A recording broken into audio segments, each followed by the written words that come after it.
ताबूत सकीना किसे कहा जाता है, वजाहत फरमाइए।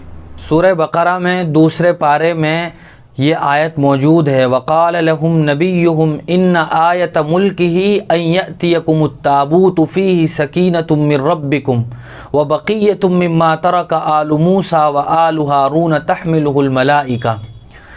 इस आयत में ताबूत सकीना का तज़किरा है। ताबूत सकीना दरअसल ये हज़रत आदम अलैहिस्सलातु वस्सलाम का संदूक था।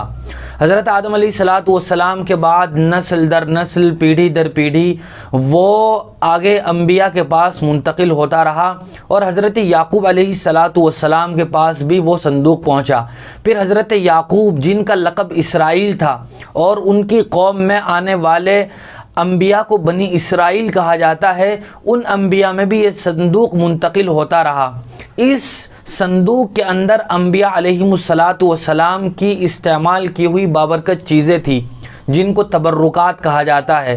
हज़रत मूसा और हज़रत हारून अलैहिमुस्सलातु वस्सलाम के पास भी ये संदूक पहुंचा और उसके बाद भी बनी इसराइल के पास ये संदूक रहा।